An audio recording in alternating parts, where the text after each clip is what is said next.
Hello, Kennedale. Jeff Navarre's Kenendale News Video Edition, and I have a special end-of-the-year video today. Today, my guest, Mayor Brian Johnson, and we're just kind of go over a year in review in Kennedale. But first, a video from our sponsor.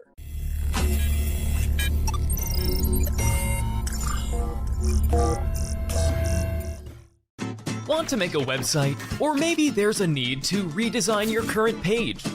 Either way, in the end, your website should make a profit, and nowadays there are a lot of tools to attract visitors. Unfortunately, most of them just make your budget vanish. So what's the point in attracting visitors if they don't become customers? A lot of creative types call themselves web designers. Some of them actually can make a web page and fill it with content. But is it enough to convert a visitor into a customer? Don't you think website development requires a more serious approach? Well, that's what we do. We have made websites for several years now, and our websites do convert. We make them not only functional, but also attractive to your potential customers. Let's show you how we do it. First, we take a look at your business. We define your target audience, reveal the strongest competitors, and determine your pros and cons. Now it's time to make a sketch. We define the positioning of elements and content, and then combine it with a color palette. After that, we estimate its usability. We ensure that it is comfortable for a visitor and that all the elements are properly balanced for easy website navigation. When the website is finished, don't forget the marketing and search engine optimization. That is why we optimize our websites while developing them. Well, we are ready to make a website. We design and create attractive websites supported by all modern devices and browsers. Moreover, after your website is hosted, we'll keep supporting it and we'll make all the necessary fixes and control all the updates to be made in time. Yep, website development is a complex task, but this is the only way to create a truly high-quality product. That's what we believe, and so do our clients. So what about you now?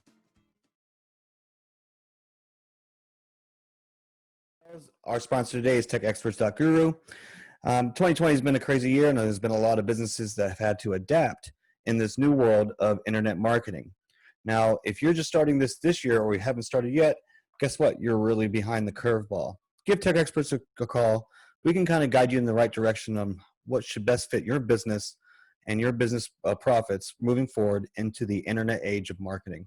That's techexperts.guru at 817-330-9865.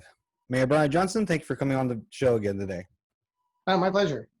And we just actually kind of finished your historical lecture, and I've been trying to remember every week to show up, and I always see your post after, oh great, here's the lecture video. I'm like, oh, and I watch the video instead.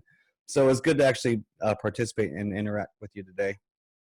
Yeah, actually, it's a lot more fun when you interact. That's just, I don't know. It's nice pick me up after this year long of not being in classes. Why don't you go ahead and plug it for real fast so everybody knows, maybe they'll join you. Oh, every Monday night at 8 o'clock, I do a live history lecture. I also record it and post it on my YouTube channel. And we're going from 1607, the founding of Jamestown, to about 1989, in the fall of the Berlin Wall. So far, we're about ready to start on our next section on the age of Jackson, and talk about Jackson, and then we'll be moving on to Manifest Destiny and the Mexican-American War, the antebellum period, and then the Civil War, and then hopefully by February, we're moving on to more modern era that people are more familiar with. That's awesome, because every time I did a history class, every time we got to the modern era, it was like rushed or you just didn't do it. We ran out of time. So I always got to history and it was always, the cotton gin, like you were talking about the day. Yeah. And then, we get to, it was Korea, Vietnam War, and done. And you're like, oh, well, I didn't learn anything about the 60s or the 50s really well. Yeah, you're right. You get to this point, and especially because when you do the second half, you've got World War I, World War II, the Great Depression, the Vietnam War, Korean War, you've got the 50s culture, you've got the Civil Rights Movement, you've got counterculture, and you just literally, you start running out of time. So one of the great advantages of this is I don't have to worry about running out of time. Yes. I got all the time I need. I always wanted to get to a point in history where I was born. Like, oh yeah, I remember the Berlin Wall, like you said. I remember it very vividly. We lived in Stuttgart, so That's something that affected my life. When they took that down, it was the most amazing thing I ever saw on TV, was them hammering down the piece of wall on television just 2 years after we left Germany. So that's why I always wanted to get in history class. Sadly enough, it's easier for me to get to a point in history than it probably is for you. Sure. I think I got more great. Oh, well, maybe I'm catching up with you a little bit. But anyways, I asked you on the show for your review first. How are you feeling? I know some people knew what happened. If you want to talk about it a little bit. Oh yeah, I mean, I had that what they call a malrotation of the intestine. I had to go in for emergency surgery under the knife for 4 hours. They couldn't do it laparoscopically, so I've got like this big old scar on my stomach. I wanted one sideways, so it looked like I have a six pack. Mine's sideways. That was November 16th, and stomach's a little bit sore, but I've run almost 100 miles this month because I just really want to push it and get back into normal shape. But yeah, it was a little bit scary, but the good people down Mansfield Methodist took real good care of me. And this was all of a sudden too. It's not like you knew this was coming. No, I just woke up in the middle of the night and go, man, my stomach is really hurting. And it's a birth defect, oddly enough, that they just finally caught at this age. They go, really? This age? Come on, give me some slack. So it's not you running all the time, twisting your intestines because you're bouncing up a town.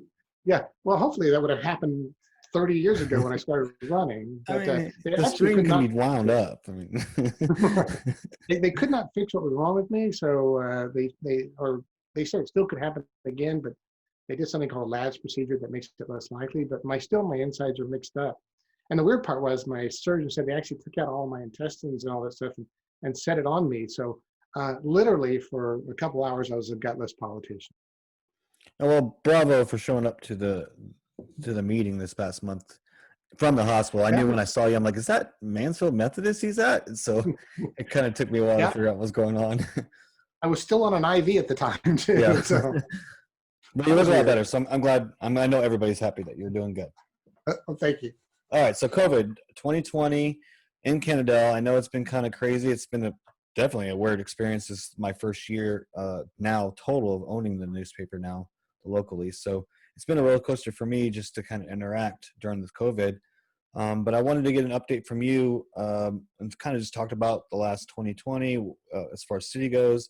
We're full steam ahead, and obviously 2020 put a kinks in a few things, and it's been an experience ever since. And then just kind of plans moving forward to 2021 and maybe give some hope of the future. So let's start in the beginning. January, February, March, everything was marching forward. We were in an election season and meeting every month, and so were the boards. And then in March is when we did the shutdown order. Why don't we just kind of cover what we were in the beginning of the year, what we were trying to accomplish if we didn't have COVID? Well, we were looking at possible bond packages, right? That was probably the big thing, because like you said, starting in March, we went to online meetings with Zoom. And so really, and I've said this repeatedly, there's not in the age of COVID right now, there's not really a valid reason to meet in person that outweighs the risk or the reward. And so our council has been very good about wanting to meet online. And we've done that since March. We went through our budget season, and certainly we miss being able to see people in person. But one of the things the council's done, and that's including our news council members, is that they've adapted very well. I think we actually have more people speak at a meeting. We still have really good debates, but we're also practicing what the county's asked us to do, and stay away from these sort of in-person meetings, especially with this recent spike in COVID. Mm-hmm. But it really hasn't affected too much in terms of how the city council operates. It has, of course, slowed down construction. It has slowed down retail in Kennedale, but we're still seeing some movement along those ways. We've approved the Pocket neighborhood down on New Hope Road. We see the new developments on Sublet Road, including the little gated community that's really designed for seniors. And then the new community at the end of Wildcat Way. If you drive through there, by the way, thanks to the Kennedale Historical Society, those streets are named after Kennedale residents, long-term families here. Good. And so we're still moving forward. I think that, like I said, again, with construction delays, have slowed everybody down. But I still believe that Arlington, for example, will will begin construction and end construction expansion and straightening out of a sublet road from where the LA Fitness is all the way to the Kennedale The city bridge. limits. I think that'll be done. Yeah, and The they'll put bridge in by your house. sidewalk. Yeah. Yeah, the bridge over there by Steeplechase. Mhm. Yep, and they'll replace that and they'll put in sidewalks, and so that'll become a much safer area. And so I still think that we're still waiting on some of the developments. I mean, especially on the old Coker property to come through, but I think that that'll start to pick up. And you and I were talking beforehand that Texas was really in a better position than a lot of states, financially, economically. Texas is known as a low tax, pro-business state, and that's been beneficial, especially for the Metroplex. And so COVID it's been a challenge, but I think our city council, the council before the election, the council after that, have been very resourceful, very efficient, and been able to really do business a different way. Now, of course, we also had the election period, and fortunately, we delayed the election until November because we were concerned about people having to make a choice between their health and voting. Yes. And that led to a much larger turnout. Record breaking that had, all time in our area, though. yeah, it's pretty amazing turnout. But there are some advantages and disadvantages. First off, I'll say to Gary Mitchell and Derek Drayden, Jared Drayden, who both ran. They were both very gracious about delaying the election. I had talked to Gary, and he said whatever's best for the safety of citizens of Kennedale. They were both very gracious and saying yes, we're agreeing to that. We'll delay it. So that was showing really a lot of community spirit there. And the interesting thing is that the legislature has pushed to have all the elections in November and get rid of the May elections. I think that that's still probably a mistake because it's harder then for challengers and incumbents, everybody, to really get out there and get a message across. Because if you think about this election, you were probably inundated with flyers, right? You had the presidential election going on, you had congressional elections going on, you had county elections going on, and so that ballot was really long. And so down the ballot, a lot of those messages are lost. You really change the electorate. It's difficult for people to keep up with that many races because you probably know this. You had all these judges on there that you go, well, I don't know anything about judges. How do you find out? How do you judge a judge? And so I think that was a drawback in terms of really being able to articulate and or it can be in the future for future elections. I think that's been a bit of a drawback. So let's follow that line a little bit. So, Sandra won as constable in our area, and thus she's vacating her spot. And you made the decision to not fulfill that spot because literally in 2 weeks, there'll be applications for that spot and the ones, also the other two that are up. Do you think that's the cause and effect again coming through the COVID period, being delayed to November, and then obviously, Sandra winning that her historic win, that this is just kind of just COVID continued? And when do you think this kind of ripple effect will stop in the election? Well, one is that, the council made the decision not to fill that position. And I certainly advocated for that, because I do think that there has been criticism in the past that we've appointed a lot of people. And I think there's some valid concerns there. And you're right. By the time you got around to November and then you were going to appoint, really, you'd have to interview and then you'd have to schedule, and you probably wouldn't appoint until January. And then that person would be it'd be after the filing period probably. And so I think there's something to be said for leaving a spot vacant, because it does encourage some people to run when you think, well, okay, that's a vacant spot. I have as good a chance as anybody else. And I think there's an advantage to leaving it vacant on a short period of time. Now, But isn't that Yeah, advantage for you, for example? Because if there is a tie, you're the tiebreaker. You don't normally vote for people who don't understand that concept that you are what we call a weak mayor in our city government. But having the even amount of thing actually kind of puts you in play a little bit more. yeah, I guess so. For 3 months, Hmm. right? 3 or 4 months until we elect the new council member. Uh, but if you look at council decisions, um, usually a council decision, people say, well, they're unanimous. Well, they're unanimous because you're seeing the end result of maybe 2 or 3 months of those discussions at council meetings where concerns are raised, they're addressed, and then the council creates a consensus. Um, I seriously doubt that I'll probably vote to break a tie anytime in the next 4 months. I think I've broken one tie, and that was to allow somebody to go forward and make an application. But that's the only time I've ever broken a tie, which, it's pretty boring, I actually. think from my memory, it's been two, but I would agree maybe one, and and it has been only a couple for me. That's kind of what I'm saying. There might be a If couple. moving forward, but the opportunity is there for to even match that the next 3 months, possibly. Yeah, I mean, it depends on what you yeah, guys I are guess, going on. I guess so. But I tend to think that if you can build a consensus and you don't have to have me breaking a tie, that's probably better. Well, I'd and rather that's see kind that. of your job as the weak mayor, right? Is to get that consensus because you don't have a vote. That's right. Yeah, I don't have a vote, and the difference between we run a council manager forum, and but there are places that run strong mayor, weak mayor, and strong mayor has a power to really a strong veto power, which I really don't have.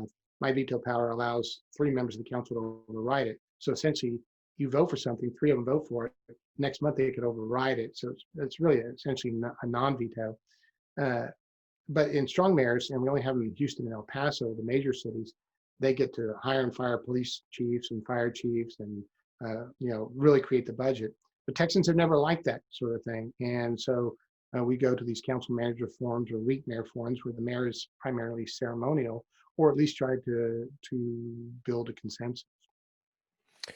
So let's keep going with some of the outsides ins, and I'm just gonna keep smacking my mic like that. The outside ins that help Kennedale. How about is COVID going to affect the corridor, the 820 287 corridor?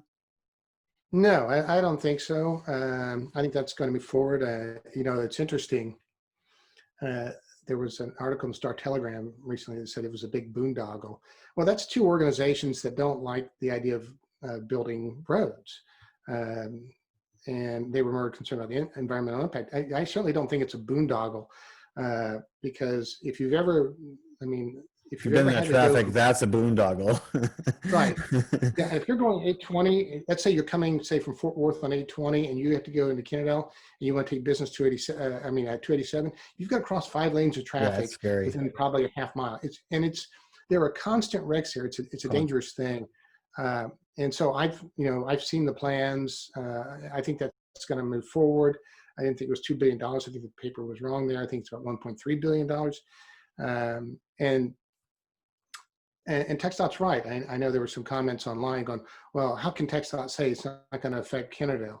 Well, TxDOT will build the road like they've done these other roads in phases so that you don't end up having the major traffic jam backups.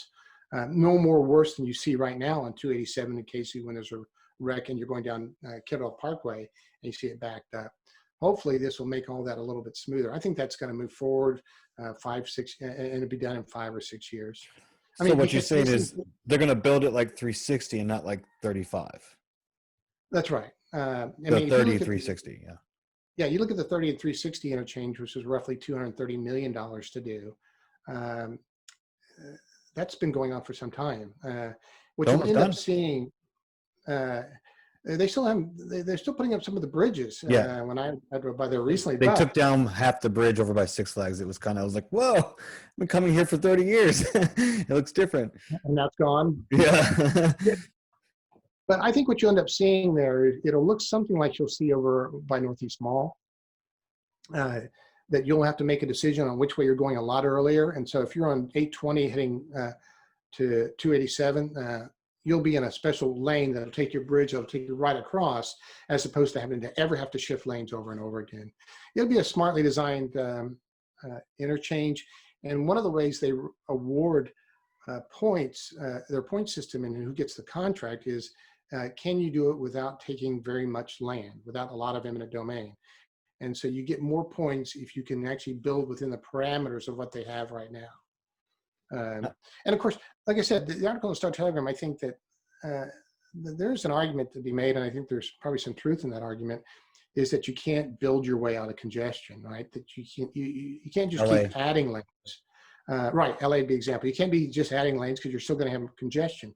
But it doesn't mean that you can't better design the lane changes to make a more efficient traffic flow. I think you certainly can do that. And there's no plan in these plans that I reviewed that show them building a lot more lanes. Like 287 is going to still same amount of lanes. So they're not trying to expand the number of lanes. They're making the traffic flow go a little bit smoother. So Yeah, I think that'll get done. especially the merger. You know, the three, like you said, the three highways kind of merging right there. It's really. And I think the other issue is that, you know, if you say, well, we won't build that, well, then that money's going to go to Austin, because Austin's got a problem with 35, and that's a very expensive proposition. When does Austin not have a problem with 35? Right. If you don't build this now and get this done, you're never going to get it done, and it's just going to get worse as Manfields continue to grow, and all down south of 287 down to Midlothian becomes just even more of a traffic problem. Something has to be done, and it's needed to be done for a long time. And this is kind of initiative from the last decade. Like it began about 10 years ago. I know when you first kind of got onto that transportation board and I was kind of getting involved, it was the population projections is where they were kind of going around and saying, well, we need to expand over here in Dallas and the North Richland Hills conjunction, fixing 35. So this has kind of been the North Texas initiative with the expectation of the population boom. Yeah, and we've seen that population boom, obviously, and Texas, North Texas, you know, if anything, has been very successful in doing their construction. Now, a lot of that construction obviously has been in Northeast Tarrant, where they've been very successful in getting some of that money. And now I think you're seeing that's going to be shifted toward this section of town. Now, they finished 360, which took a long time because if you went to the 360 opening, they were recognizing our city manager, George Campbell, for helping getting the right of way almost 30 years ago when he was city manager in Arlington. So these processes take some time. I know that. And you know that. Yeah, it's government, for God's sakes, right? Are we still going to get a exit on Bowman Springs where we can develop that exit? No, I don't think there's going to be an exit on the Bowman Springs, and I've got the charts around here somewhere. But I do think that and there's really not a lot of areas to develop around that part in terms of for us, because you got housing on one side and then you got H&O Dye on the other side, and you've got, of course, the nature preserve. But I think the more critical aspect will be the exit on Kennedale Parkway, which right now is a disaster in terms of red lights underneath the bridge. They're going to redesign that, and if you can redesign that and make the access easier, then I think you open up possibilities for greater retail up in that area. So now, right now plus the hotel that's still going up over there, correct? Yeah, and we have another hotel interested as well. So there are two hotels that are looking over there, and so. And just to kind of put in perspective of people who don't know, because you and I do know, when hotels go up, then you get restaurants next to them. Restaurants get retail, and that way, because you have travelers come in, they want to eat.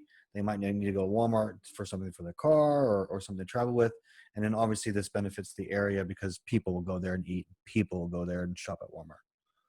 That's right. And you're not like Arlington or Mansfield, especially along 287, where they had all these green fields, right? Where the new Kroger's going in, and Mansfield certainly was able to develop the Target and all that area because it was an open field. In Kennedale, you don't have a lot of these open fields. These are all occupied by businesses. You have smaller lots. And so you're not doing development, you're doing redevelopment, and redevelopment tends to be much more difficult. It's a dirtier business. Yeah, because people have property rights, and so, like, we've made some progress in getting rid of the SOBs, and but I think that we're still seeing growth, and that's a positive. Well, it's also the type of businesses we've had to redevelopment. Some of those are controlled by the state as far as what you can do on reclamation of the land, correct?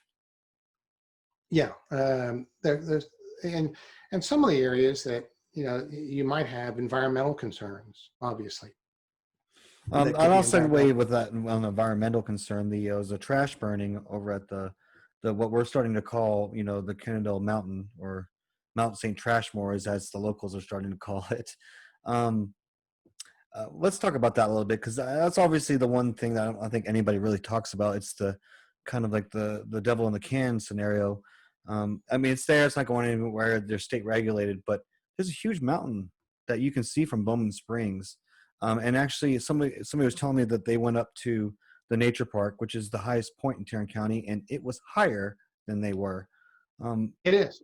is that's I mean, what can we do about that as a city? I mean, obviously we can't say go away. I mean, they have the right, and we need it, and everybody knows we need trashes.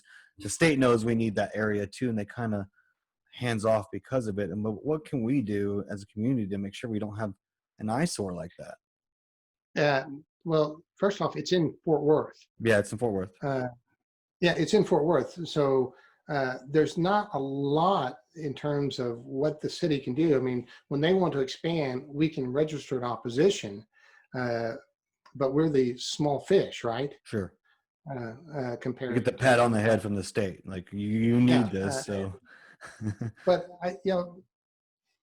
uh, that's always been a concern ever since I got on council. And, I think John Clark can remember that, and especially the trash trucks coming through. And of course, they've been taking some measures, something that might be interested to you, Jeff, is get a call into the dump, and they will actually give you a tour of it. There may be, and I've taken the tour. You might be interested in, it'd be a good story for your papers to take the tour, I might and have what to they're do doing that. with methane capture and stuff like that. Because a few years ago we had the terrible smell coming off Yeah. that trash. And you're right, it's bigger. It's the biggest point in the area. Hmm. I mean, you can literally climb it.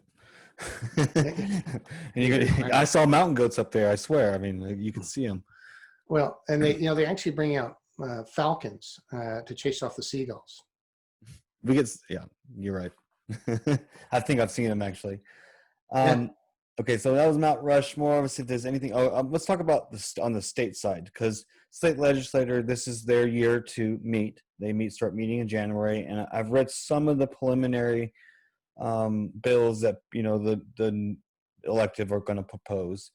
Is there anything that you see preliminary wise that could affect the city? Sort of like on the last cycle, they did they fixed the way that we can raise taxes and things like that have really affected the small towns. Did you see something like that on the horizon? Oh yeah, I think that the legislature is going to continue what I call the war against local government. Um, they believe that local government's out of control, um, which I disagree. Obviously, uh, I think that certainly having former Mansfield Mayor David Cook as our state representative to give a city point of view, he understands this. I do think that some of it is really a strike back at some of the larger cities like Dallas or Houston, and we're caught up in that. Mhm. So I think that'll be an issue. I think that there will be more restrictions on what they call taxpayer-funded lobbying, where you hire lobbyists to go down to Austin, um, and that'll probably pass. Uh, that's sort of a grudge match, a grudge held against the Texas Municipal League, I think. I think that will certainly pass, although, and I have brought this up in meetings, that it's okay for the state legislature to use taxpayer dollars to go hire lobbyists in Washington, D.C. Yeah, And we yet, sure do. they want us, in other words, for us to lobby means that your council members have to go down to Austin and testify, and that can be pretty time consuming for us to do and do it on our own dime. Let's just Or talk about that for a second, because there's a negative connotation to lobbyists. Obviously, the state's after them, like you said, but that doesn't necessarily lobbyist doesn't necessarily mean bad. Yeah, I think people understand on the federal level the griminess of lobbyists, and we have rules about if you can be a lobbyist after you were elected.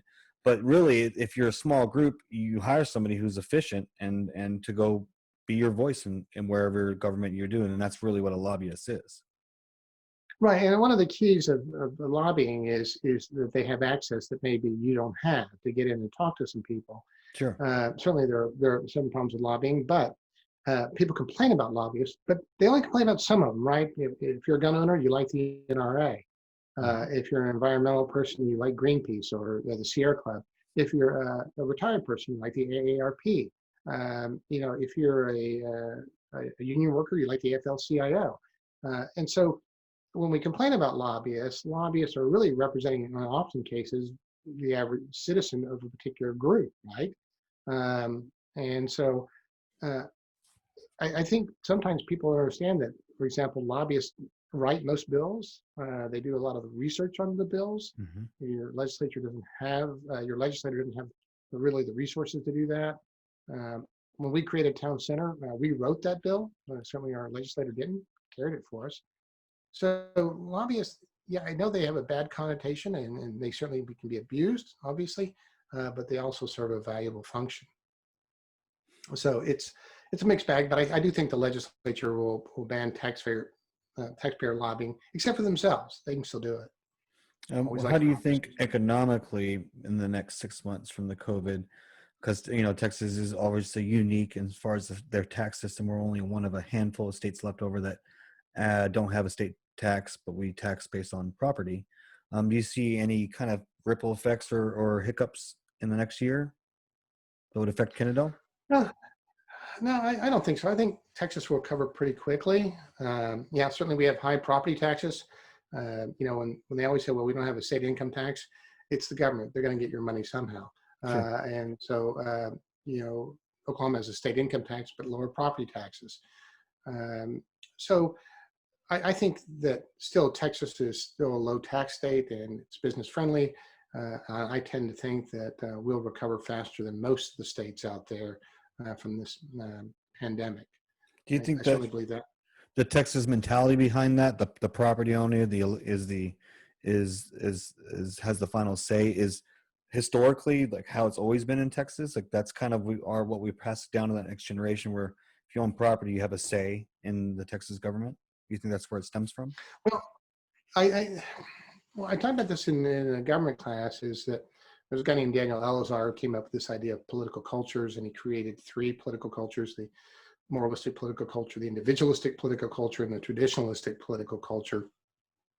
And Texas has certainly been not influenced by the moralistic political culture that government's job is to promote the common good and politics is a high calling. I think if you look for the moralistic political culture, you go to Massachusetts. Texas is highly impacted by what we call the individualistic political culture, which sees that government's primary job is to keep order and stability and to promote economic business.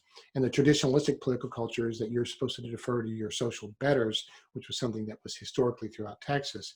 And so I do think, to your point, you're right, that there is something about the Texas political culture or mindset that's always been with us that has done this. Absolutely. And for those transplants, that goes all the way back to Moses Austin and why he came down to Texas into Mexican territory. It was that mentality of individualism and prosperity. Yeah, and I think that there are advantages and disadvantages to that. I mean, if you were to go to Massachusetts, for example, and you were going to settle in Massachusetts, the way you settled in Massachusetts is that your congregation would go to the general court, ask for a section of land, and you would build a township and then farm out there, partly to protect you from Indian attacks, partly to make sure everybody was going to church. They required to have a public school. Whereas in Texas, you settled it by petitioning for land, and you would get 160 acres, and it was just you. You had your 160 acres, and you had to make it on your own. That's that individualism, government stay out. Now, they're two different modes. Both seem to work where people want them to work. I don't think there's a particular advantage over one over the other in the long run. It just depends what people like. But I think that's been what's been our business success. Is Texas is the 10th largest economy in the world. For example, there's 3 energy grids in the United States. There's East Coast, there's West Coast, and then there's the Texas grid. And the Texas grid is hooked up for emergency for the other grids, of course, but we don't sell energy or buy energy to these other two grids. It's that independent mentality. And I think that's like throughout the history of Texas, that mentality of like you talk about individual, I think you hit it right on the head. Is what drives everything we do, but it's been our biggest success story as a state, besides being the large state. It has been to a great degree, but it's also been that we've had a very effective congressional delegation that has funneled a lot of federal money into the state in terms of military bases and contracts. And even, when you talk about the energy, Texas is the nation's largest producer of wind energy. But that's primarily out of Rick Perry taking advantage during the Obama administration of tax credits to build this wind juggernaut that we have here in Texas.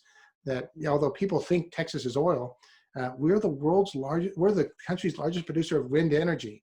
Of course, if you've been out West Texas and you see all those windmills, Texas is, there's an independent streak there, but there's also an opportunist streak there. That if they can partner with the federal government, that they see that it gives them to an advantage. They've had a strong congressional delegation that's been able to do that, whether that's John Cornyn, Ted Cruz, whether it goes back to Jim Wright. We've had a very strong congressional delegation that's able to accomplish a lot for Texas, to take some of the tax dollars we send to Washington and get them back into Texas for a lot of these programs. So it is an individualism, but it's also some opportunism and a strong congressional delegation. Okay, so let's bring it back to on the local level in Kennedale. How do you think Kennedale did this last 12 months to get through the COVID? I think that it's, I think we're up to 400 cases, which is a fairly large percentage. I think for the most part, Kennedale residents have been very respectful to the restrictions. They've been avoiding large gatherings. We haven't had any big events. And so I think Kennedale residents have done a tremendous job. I do tend to think that in terms on a national, state, county, that this has not been handled very well at any level. And I think that part of it is that it's unique. Your last pandemic really was Spanish flu in 1918. And so government has really struggled with this at every level, and what the appropriate response should be. And this isn't anything new, I should point out, in terms of these kind of debates. I just finished reading a book called, I forgot the name of it, but it's on epidemics throughout U.S. history and public policy and law. And they've had a lot of these debates, whether it was yellow fever or this any other type of fever that may have gone through the United States at a particular time, or different flu strains that have gone through. These have been debates that are going on. But I would argue that hopefully, though I don't think it's been handled well, I think the government does tend to learn from those mistakes and will attempt to do better. But it's a unique situation, and often the government is not as quick reacting. And of course, while I don't think it was handled well on the federal level, historically, these kind of health issues have been handled at the state level. And so you've seen a real mixed bag at the state level. So it seemed like the state actually kicked the can to the county, which normally I would say is where it should belong. And even yourself signed, a law that said that whatever the county did is what we're going to do. Well, do you think the county handled it pretty well? I know it's in retrospect. If you want to, during the time, that's fine too.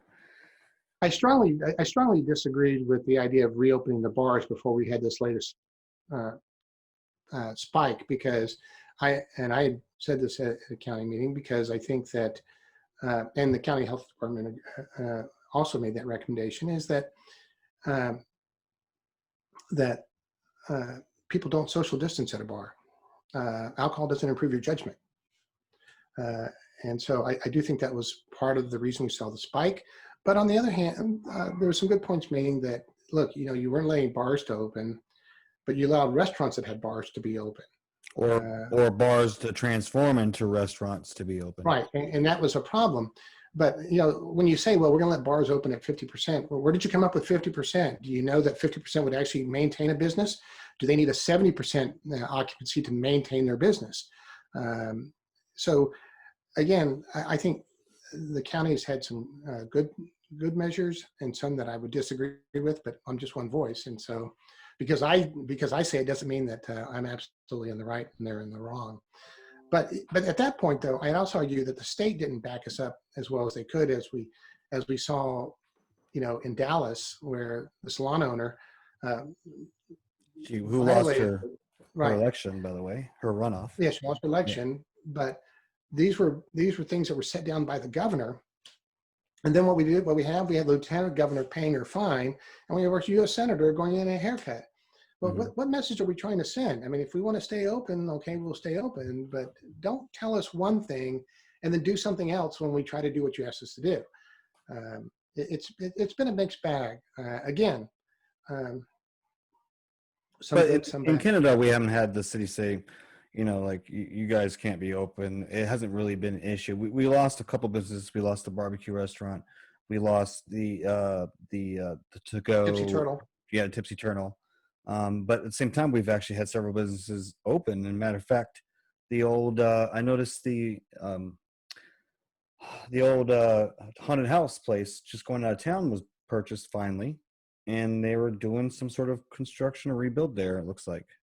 Well, I think that's more of a testament to the citizens of Kennedale, because, like I said, they have tried to follow the rules. I know that Greg Adams and his church, when they normally did their fall festival, they did it by a drive-by this time. People didn't get out of their cars. And they did the same way at Christmas. They kept everybody in their cars.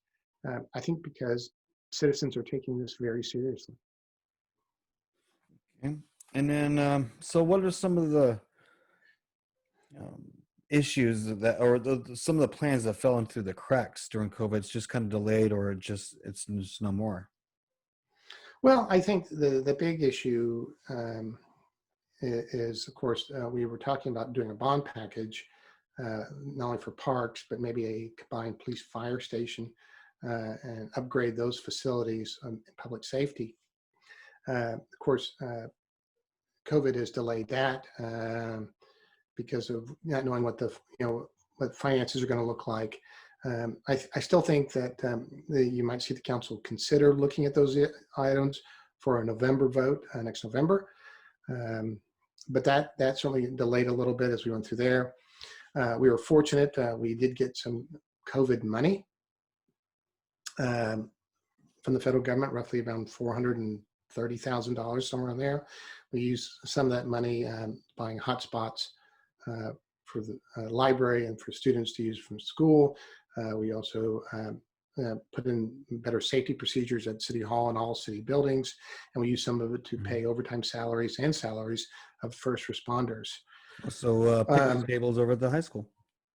Yeah, some tables over at the high school. I think that was Madison Fails' idea. So shout out to her to put that out there for us. She's my president of the Interact Club, which is a Rotary club in high school. Which is what I'm in charge of that. And she's my president for that. Yeah, and she was recently recognized by the Dallas Morning News too. Yes, I saw that. I read that. Yeah, so always good to know we got young people that you are. You've seen my post about Kennedale builds leaders, right? It just seems even this past year, there's a lot to celebrate in Kennedale.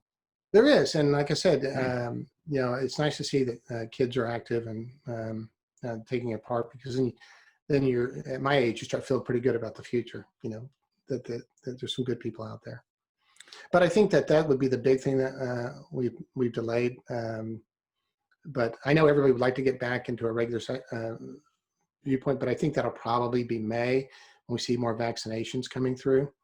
It'll probably be May before we're able to do something like that. So yeah, I think that's just the major things. So one of the other focuses is the area where Arthur and Delaney is. One was going to be the school sidewalk program, but recently you guys have also talked about the traffic and how to change that to make it less impactful for the area. So what happened to the sidewalk project, and where are we with that one-way street and the parking outside of Arthur? Well, the Sidewalk Project, one of the things is that we made application, but they forgot to tell us that they already approved us out of another pot of funds. So we will be getting that money and getting those sidewalks, hopefully built in 2021. We're going to have a revamped ordinance on the one-way street and the parking in that area. This has been an issue that's been, again, we started talking about this, I think, in September. We've been hashing it out. We got some more citizen input in the last meeting, you probably remember. And so we're putting together an ordinance that addresses some of that citizen impact. And then when you have the vote, then you've had 4 or 5 months where you've built a consensus. And we'll probably see something in the January meeting to try to make that traffic flow a little bit more smoothly. I do think that, part of the problem is, and I've talked to School Board President John Clark about this, it's just that the location of the school in a pretty dense neighborhood makes that traffic flow a little bit difficult. Well, 2 schools so close together, they're only a block apart. Right, and I do think, as one of the citizens who talked to us, I think that the sidewalks will help mitigate some of that, where people will walk and not be walking in the street. As somebody who lived in that neighborhood for a decade, it absolutely, my biggest concern was somebody running that stop sign over by Arthur. Like, they've almost hit me so many times driving my daughter to school and hitting one of the kids. So I think that'll help big time. Well, I do think that you look, I think people are really becoming relevant of how important sidewalks are for any neighborhood. And by the way, my neighborhood doesn't have sidewalks. We didn't add that until probably around 1999, where you had to build sidewalks into a neighborhood. I mean, your neighborhood has them. All new neighborhoods have to have them. And what you'd like to do is eventually start connecting all the sidewalks to make it truly a place where you could walk to different places. I mean, like, for example, if you're living over on this side of town, you might want to walk up to Albertsons, but you can't. It's too dangerous until you get a sidewalk. And for me, Burger Box, I mean, it's right down the road. Or Burger Box. Yeah, but it's a 2-lane and very fast cars, and there's not really any room on either side without walking on somebody's property.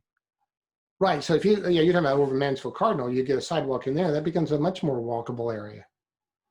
But that's always been our plan since, I've been involved in the city, was that projection of how we're going to do a sidewalks on parks and future bike paths. So this has actually been a plan in the making for years, which just, like all bureaucracy, takes time, correct? That's right. And there's several, everybody wants to read about it. There's several good books on this. One is called Suburban Nation. You probably read that, Jeff. And then the other one is called The Walkable City. And more and more places are trying to create walkable cities. In fact, I was talking to an ex-student of mine who said that her family, they were going to, when they're looking for a place to move, they're looking for a place that's walkable, that they can walk to places without having to get in their car and drive it. And I think you're seeing that really among younger people who are wanting to do that, have that walkability. But retrofitting streets for sidewalks becomes expensive. The city has to pay that cost, whereas when you build a new development, you have them build the sidewalks in, you create that connectivity. But you still have a lot of parts of Kennedale that are older and don't have sidewalks, but need the sidewalks. But like you said, we're in a redevelopment phase, and we will be for a very long time. So projectively, it'll be there. Maybe at the end of my lifetime, we might have a fully walkable city. But that's just kind of timetable of how this stuff works. Sadly, probably not my lifetime, but you're right. That's what happens, is that, the plans that, that we do or we come up with are plans that will continue for 10, 15 years down the road, because you have to think long term. You can't think in 1 and 2 years. And so some of the things that we got done when I first got on council were plans that were in the works for years. Getting rid of the SOBs, the sexually oriented businesses, were that was something that started in 1999, and it wasn't until 2012 that they actually went away. So a lot of these plans, like you said, it takes a long time, but you plan for the future, and you have to be thinking 5, 10 years out often. Let's talk about a little bit on the economics. You guys just recently passed your budget, and I know it was a long 4-month process and a lot of big debate, and actually some compromise there as well. Do you think moving forward into 2021, I know our line for the savings is still kind of going down. But do you think by next season and next budget we can kind of correct? Because also recently we just consolidate our loans? Yeah, we just consolidated some loans, saving us about $200,000. Yeah, I think so. I think that everybody in the council is aware of where our reserve rate needs to be, and I know that of the council members that they're all going to be focused on that, looking at ways of saving money, uh, cutting where they can, and building that reserve up to keep a healthy fund balance, which makes it easier for us to bond out money at a cheaper rate because we have to be considered a good risk. So you brought it up earlier on how Arlington is based on a sales tech, and so they're going to be hurting. Of course, they'll Arlington, they'll move forward. We weren't, and so it really didn't hurt us. We were already kind of hurting, obviously, but the COVID part of it economically didn't really hurt us on a tax base level because it was pretty normal, actually. Yeah, I think that one of the, and it's really it's not necessarily a good thing, is that you in Kennedale you're relying heavily on property taxes when you really want to have a good balance of sales and property taxes, Mhm. so you lower your property tax rate. Well, Kennedale doesn't have that huge sales tax base yet, and therefore when you saw the slowdown of sales tax revenue, that wasn't so much of an impact on Kennedale as it might have been in other cities. But in a regular situation, you want to have, as you know, a strong sales tax base. So the city did the shop local, which Leslie did an extremely good job heading that up and getting that ball rolling. And do you think that was successful, or do you think the spirit of it is what Kennedale needed at the time? I think so. I think that I know people. You know, people that they'll say, "Look, I'm going to get my oil changed, but I'm going to have it done in Kennedale, Hmm. right? If I can go shop over in Kennedale." And so I think it is successful to a degree. I mean, there's a point where you still have to go other places for groceries, for example, that you can't do. But I think it was, that was some of the money we used for COVID funding to get people to go to Kennedale. If you got a haircut, go get a haircut, get your nails done, go over to Chicken Express. You've got the new distillery that has the rare Have you been yet? Vietnamese, right? No, well, Have I you been don't yet? drink. No, I Oh, don't okay. drink. But go check it out. It's really neat. Like, Yeah, there was an go watch my article. video on There Facebook. was an article on the El I Paso read it. Times about it. Yeah, that's And pretty amazing. actually, there's been 20 or so magazine or blog spots across the nation about it, which is, it'll say like in Texas or it'll say in Fort Worth, but then you read it, it says in a little town of Kennedale. And that to me is exciting. And I think it's exciting for you is it's good press. If you get press out there that you're the safest town in the United States or the happiest city in Texas, that kind of publicity is what brings business and people to live here. Yeah, I'm always, it always makes me wonder, like when I get a call from like the Star Telegram or something like that, because usually if you're going to be in the news, it's something that's gone wrong, right? Especially with the Star Either Telegram. Yeah, it's going to be a plane crash, it's going to be a car wreck, it's going to be something bad.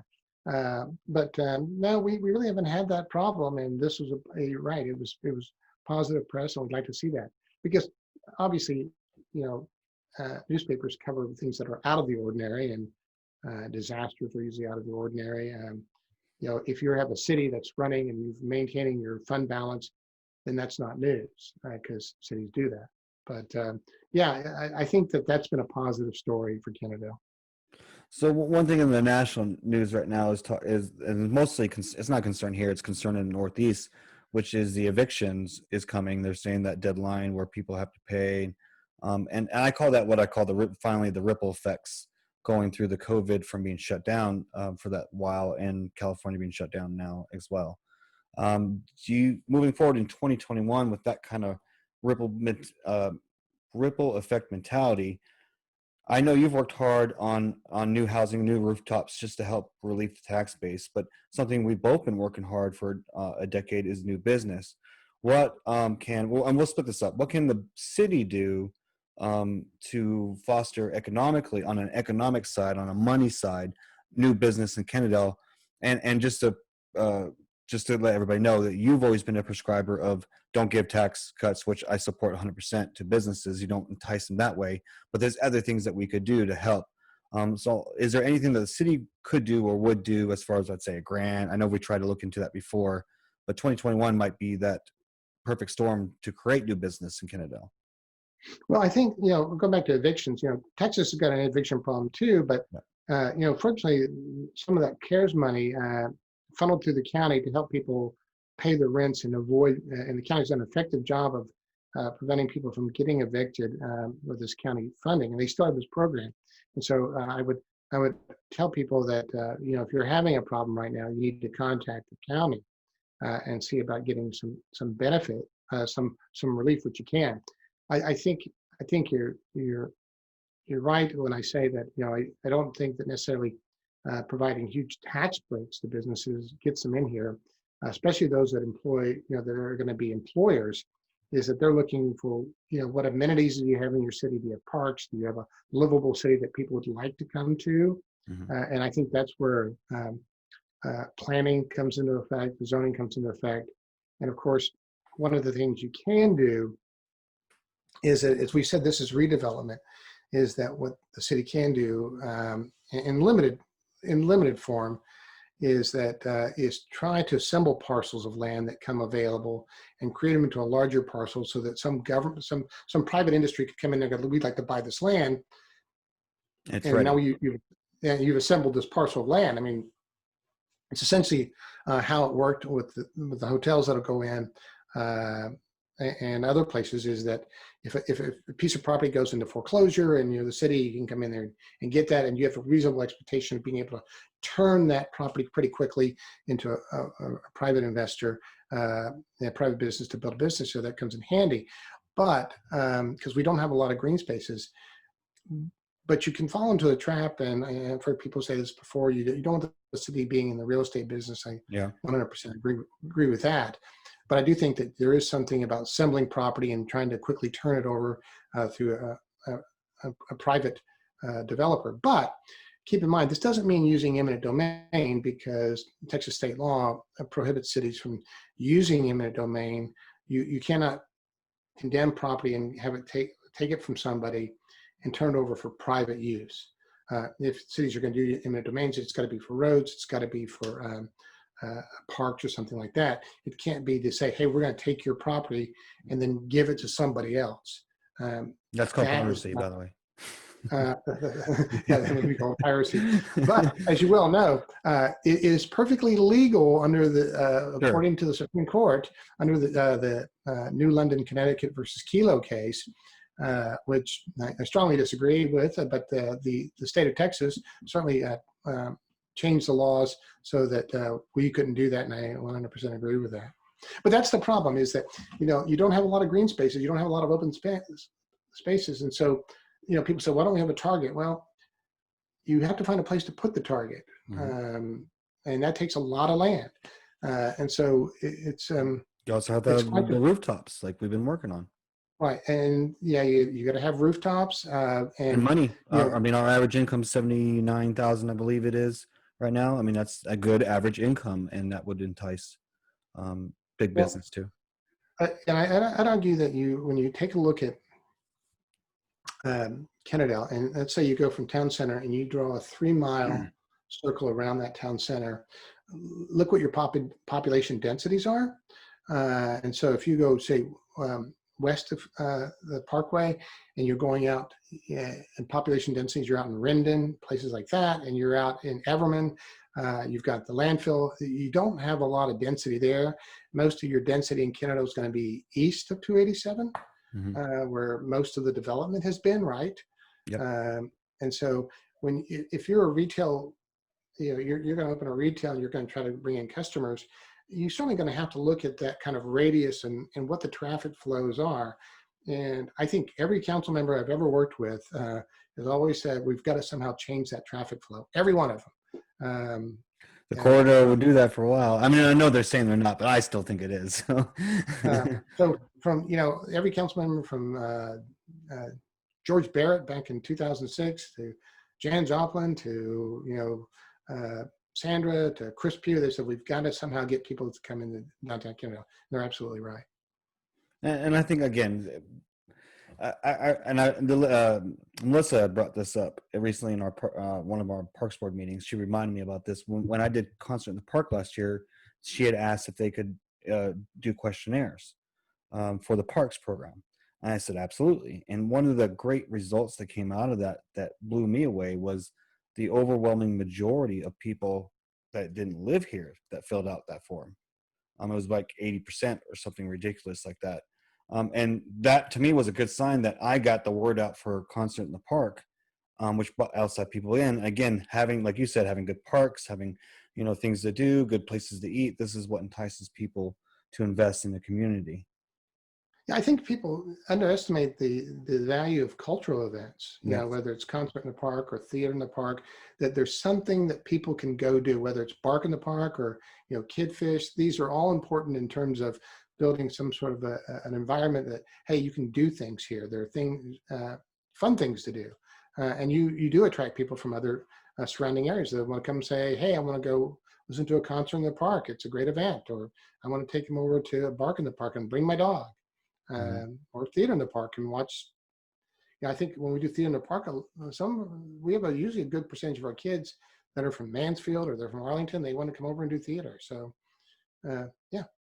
Yeah, I think y'all's event's actually more popular than mine because you have 2 days. Well, we also have a lot of kids, right? And so you got kids, and the kids, the parents come along to watch their kids. Oh yeah, Linda exploded my concert in the park with all her kids. That's why Linda's going to be involved next year. Linda's really good at that sort of stuff. Okay, so the second half of that question was, the first half was monetary. The second half was and you kind of brought it up, what can the city do to foster it? And I've kind of talked to you about this before, or at least in council before, about a year ago, about having the city put together some sort of, I know you like to do like a groups, some sort of group to look into maybe making it easier to start a business, still being hard when the business is here, but just to kind of open that door or lay out the red carpet. And one of the issues that's still a concern that I spoke about a year ago, as of the other day, is the signs. That seems to be the biggest issue with new business around here with fighting the city, is the sign laws. What can Which the has city? Been the case. That's been the case for 24 years. Sure. And we've changed the sign ordinance, several times, right? I think that with signs, that's always going to be an issue. I don't know a city, and I've talked to other mayors that they don't get complaints about their sign ordinance, because obviously a business wants to have a sign. And then of course you have to balance out, you want businesses to be able to attract customers, but you certainly don't want something to look like Division Street. Sure. Where you end up Nobody having a wants sign Division jungle. Street. Right, nobody wants that. Where you have a sign jungle where you can't see any signs. Yeah. But I do think that, for businesses, and when we've done surveys of businesses, they go, look, we don't care what your regulations are. We just want to know what they are in advance. And we want to know that you're not going to change them on us in midstream and come back and say, well, now we need you to do this, even though we didn't tell you that beforehand. And if they've got some consistency, and I think in the past that's been a problem, then they don't want to go someplace. They'll go places where they know what the rules are and they understand them, and you're not going to change them willy-nilly on them. And I think that's one of the things that, you can make it where it's a one-stop shop, that you can see the fire marshal for COs. You can get everything done at City Hall in a streamlined fashion that doesn't take you going place after place. And of course, I think that's a model that universities have been trying to adopt, where you don't have to go across campus all the time. I think those are the kind of things that you can look at. And of course, you can always tweak your sign ordinance. You can always tweak your procedures, and that you need to do, because it should never stay static. This as a businessman, nothing stays static. You should always be finding ways to streamline. And I still think that's probably something we continually need to do. So I think we're both talking about the same thing, which is the rolling a red carpet, the consistency. And I'll just give you a recent example, and I won't say who it is, but I'm sure you can guess. There was a new sign going up. They were approved. And so it was paid for and it was billed, and then they came for another inspection and it was disapproved, and now they had to pay for it again to get redone. So it's just those kind of inconsistencies that, especially when Right. you're That just should not starting. happen. Yeah, especially when you're just starting, it's more money that you're like didn't intend. You think it's going to start $80,000 to fix up this new building for your new business, but it ends up being 150,000 because of all the question marks. And so that I think that's where I'm coming from, is that red carpet is to be consistent, to be like it's A plus B is equals C every time, and there's no guessing work, so there's no loss of money. Yeah, I think that's true. I think consistency is important. But sometimes when people say business friendly, they also mean, well, just don't let the businesses do what they want. And I don't think citizens want that either. So there's always that balancing act. But I do agree with you that consistency is the key. Okay. And I know you've had a long night because I've listened to you and hung out with you now for a couple hours, so I won't hold you up too long. I think we covered pretty much everything that I want to cover. Is there something that you would like to say to Kennedale moving forward to 2021? A good message? Well, we will be having Arlington do our billing. So hopefully we'll get all our billing issues That's out right. of We the were going to way. talk about that. Let's cover that water real fast. Yeah. January. Uh-huh. When's the D-Day? Well, we hope, I think by February or March, we'll have it all done. Finally, we'll be able to make those connections, because I've been just as frustrated with water bill issues as anybody else. And Still, I people think are having Arlington will. problems with that billing. And it looks like every time Arlington moves to replace the meters in the neighborhood is when it starts.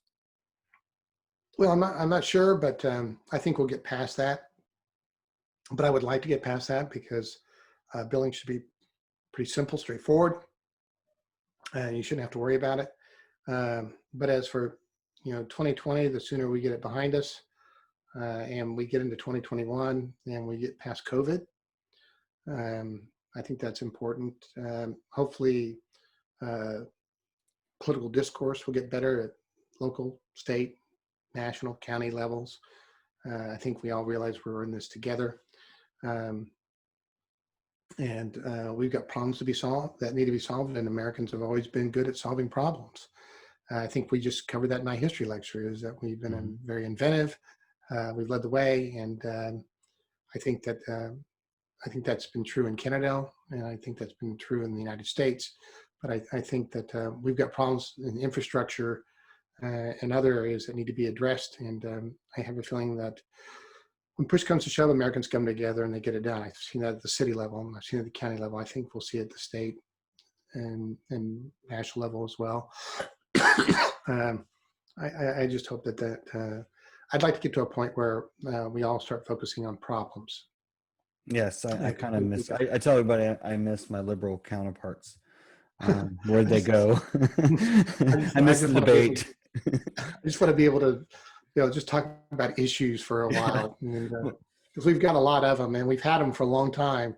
I go back to infrastructure. It's a big thing for me, and so far, I've had presidents after presidents promise me an infrastructure bill, and I have not seen one yet that gets passed.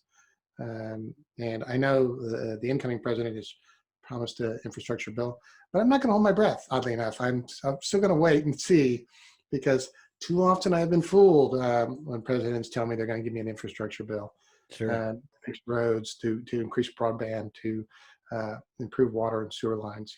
Ways that we can get these things done. You would think that's a pretty, and I've been told by people in Washington, oh yeah, we all agree on the infrastructure bill. We just don't agree on how to pay for it. Okay. So hopefully we'll see that. I think we'll see, But hey, $2 trillion stimulus, no problem. Yeah, I'm always worried about that too. My issue is that with the deficit, is that it's only important sometimes. It's like, really? I don't think there's anybody in Washington, and there hasn't been in 20 years that's been serious about the deficit. Nobody.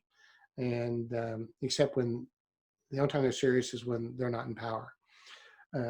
But I think that at some point they're going to have to address that. But I do think that in 2021, we'll see new subdivisions coming online. We'll see roads being built. I think we'll see improvement in parks.